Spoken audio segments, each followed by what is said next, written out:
Good morning बच्चों। हम third chapter पढ़ रहे थे,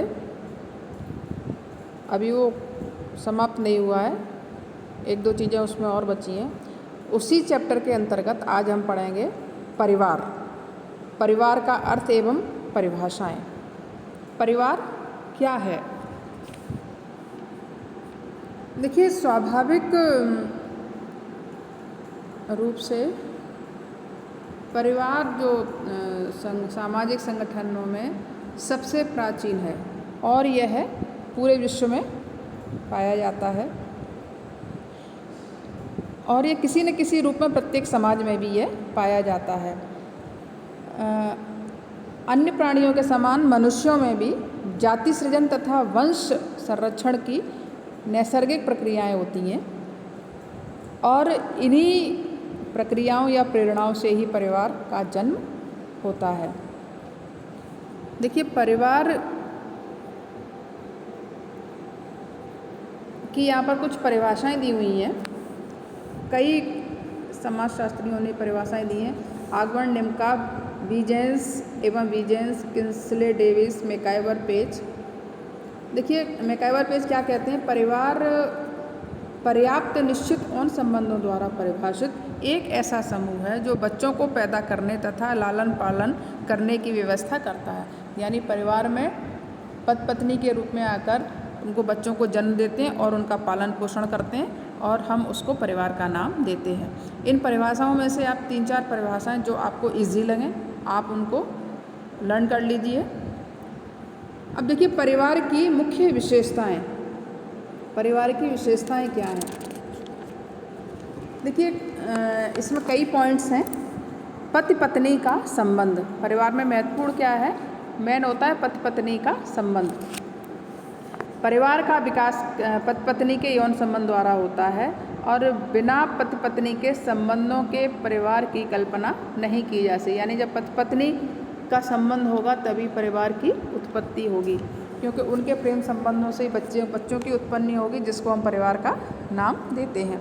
वैसे बिना विवाह के भी यदि कोई स्त्री या पुरुष बच्चों को जन्म देते हैं और दोनों मिलकर, स्त्री पुरुष दोनों मिलकर उन बच्चों का पालन पोषण करते हैं, तो हम उसको भी परिवार का नाम देते हैं।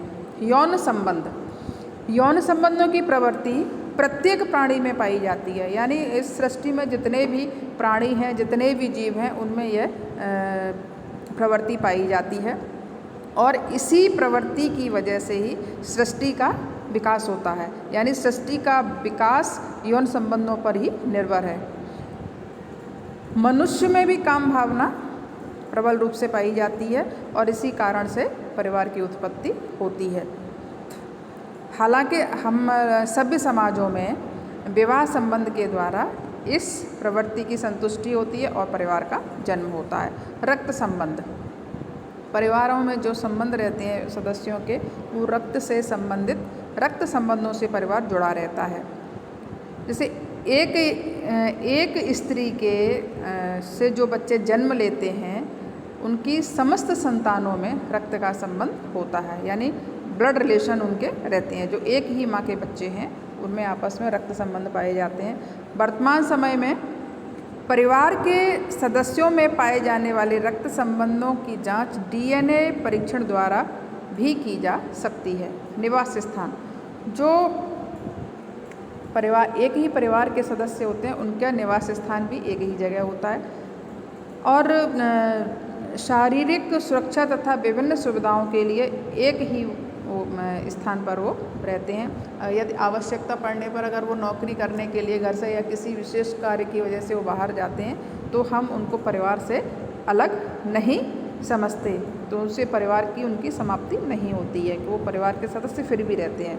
आर्थिक सुरक्षा, परिवार अपने सदस्यों को शारीरिक और आर्थिक सुरक्षा भी प्रदान करता है। अस्वस्थ अगर वह बीमार है, कोई परेशानी है, तो उनको उपचार की व्यवस्था भी करते हैं। प्रत्येक सदस्य के भोजन की व्यवस्था का कार्य परिवार का ही है। स्त्रियां खाने पीने की व्यवस्था करती हैं और पुरुष बाहर जाकर धन कमाते हैं जिससे परिवार का पालन पोषण किया जा सके। सामाजिक सुरक्षा, प्रत्येक परिवार के सदस्य का परिवार में विशेष स्थान होता है। माता पिता, भाई बहन सब परिवार के ये सदस्य होते हैं, परिवार के सदस्य अपने ही नहीं अपितु परिवार की सामाजिक सुरक्षा के लिए भी जागरूक रहते हैं, यानी उन्हें परिवार सामाजिक सुरक्षा भी प्रदान करता है।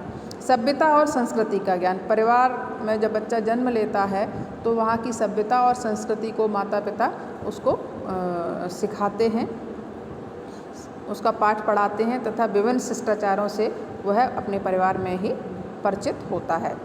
सार्वभौमिकता, प्रत्येक परिवार एक ऐसा संघ है जो विश्व के समस्त समाजों में पाया जाता है, यानी परिवार पूरे विश्व में पाया जाता है।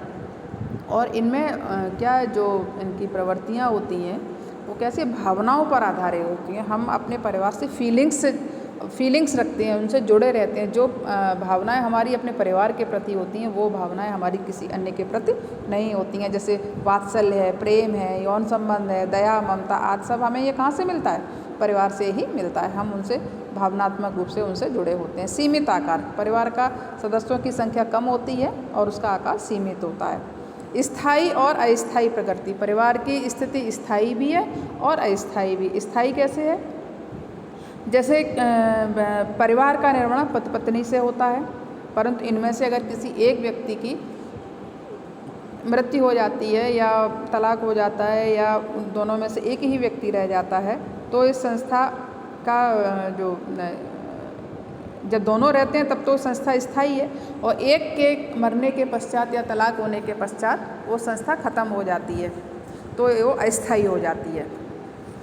अब देखिए, ये हम पढ़ रहे थे परिवार की विशेषताएं। अब परिवार के कुछ अन्य रूप भी होते हैं। कई तरह के परिवार होते हैं हमारे समाज में। जैसे विविध रूप परिवार के, सत्ता, वंश, निवास स्थान के आधार पर उनका वर्गीकरण किया गया है। कई तरह का वर्गीकरण है। संगठन के आधार पर वर्गीकरण है।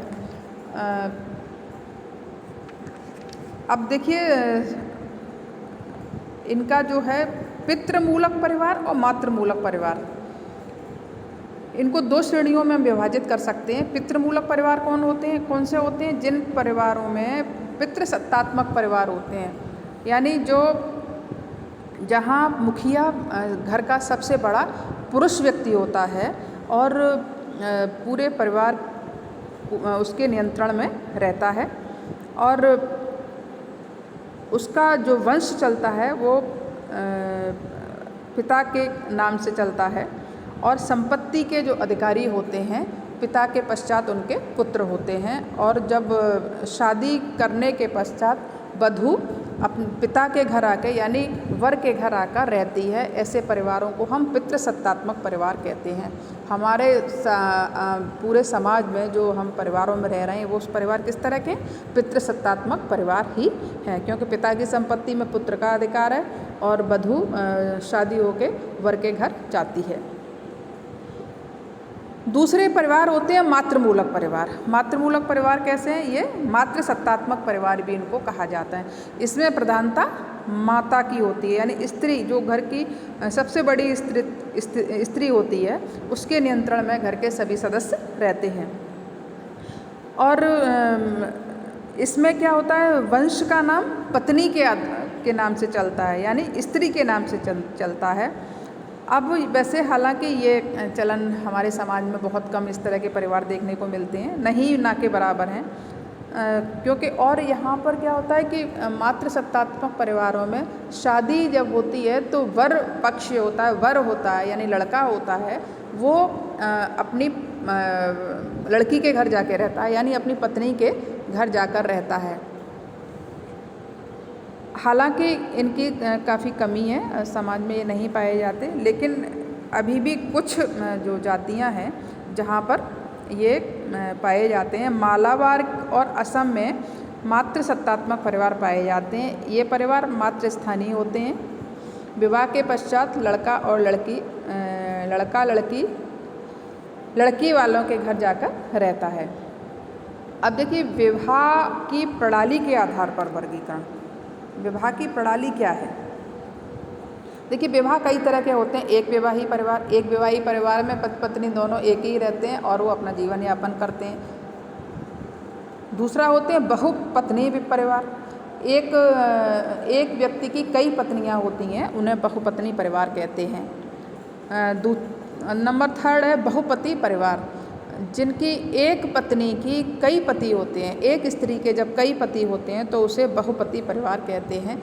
जहाँ स्त्रियों की कमी है वहाँ पर ये बहुपति परिवार पाए जाते हैं, क्योंकि वहाँ स्त्रियाँ इतनी कम हैं तो एक स्त्री के कई पति होते हैं। हमारे देश में टोडा और खस जनजाति में इस प्रकार के परिवार पाए जाते हैं। चकराता में निवास करने वाली खस जनजाति में सभी भाइयों की एक ही पत्नी होती है। खस जनजाति में सारे भाइयों की एक ही पत्नी होती है। अब देखिए कुछ संगठन के आधार पर भी वर्गीकरण किया गया है। इसमें एकांकी परिवार हैं, संयुक्त परिवार हैं। एकांकी परिवार वो हैं जिनमें पत्नी और उनके बच्चे रहते हैं, वो एकांकी परिवार हैं। संयुक्त परिवार में पूरा परिवार एक साथ रहता है, पति पत्नी के अलावा उनके माता पिता, उनके और भाई बहन, दूसरे भाई, उनकी पत्नियां, तो इस तरह से वो संयुक्त परिवार कहा जाता है। बच्चों, परिवार के कुछ कार्य भी हैं, जैसे प्राणशास्त्रीय कार्य हैं, सामाजिक कार्य हैं, मनोवैज्ञानिक कार्य हैं, धार्मिक कार्य हैं, आर्थिक कार्य हैं। प्राणशास्त्रीय कार्य में जैसे यौन इच्छाओं की पूर्ति परिवार में होती है, संतानोत्पत्ति भी परिवार में होती है, संतान का लालन पालन भी परिवार में होता है, भोजन की व्यवस्था परिवार करता है, जीवन की सुरक्षा भी परिवार से ही हमें मिलती है, वस्त्रों की व्यवस्था, निवास स्थान की व्यवस्था, ये सब कौन करता है? ये कार्य परिवार ही करता है। सामाजिक कार्य क्या है? बालक का सामाजिकरण, बालक को हमें सामाजिक से अवगत कराना, जो हमारी सामाजिक विरासत है उसको हस्तांतरित करना, उनको ज्ञान देना, सदस्यों को सामाजिक स्थिति प्रदान करना और सदस्यों की सामाजिक सुरक्षा प्रदान करना, जीवन साथी के चुनाव में सहायता करना, ये सब किसके कार्य हैं? परिवार के ही कार्य हैं। मनोवैज्ञानिक यानी परिवार के बालकों को मानसिक सुरक्षा प्रदान करता है, बालकों के संवेगात्मक विकास उचित दशा में करता है, यानी उनकी मेंटलिटी को परिवार ही समझता है और उसको मोटिवेट करता है। धार्मिक कार्य, धर्म से रिलेटेड जो भी कार्य हैं वो हम परिवारों में ही सीखते हैं और पीढ़ी दर पीढ़ी एक दूसरे उन चीज़ों को हम करने लगते हैं। आर्थिक कार्य, श्रम विभाजन, ये हम परिवार से ही सीखते हैं। व्यावसायिक प्रशिक्षण, ये परिवार हमें सपोर्ट करता है और हम इन चीज़ों में आगे बढ़ते हैं। ये सब चीज़ें हम परिवार से ही सीखते हैं। बच्चों, इसको मैं शैक्षिक कार्य हैं, शिक्षा का कार्य भी परिवार ही हमें शिक्षित बनाता है, मनोरंजन प्रदान करता है, राजनीति की तमाम चीज़ों को भी सिखाता है, यानी सारी कुछ चीज़ें हमारी जो शिक्षा होती है वो परिवार में 80% तक हम परिवार में चीज़ों को सीखते हैं। आज के लिए बच्चों इतना ही। Thank you.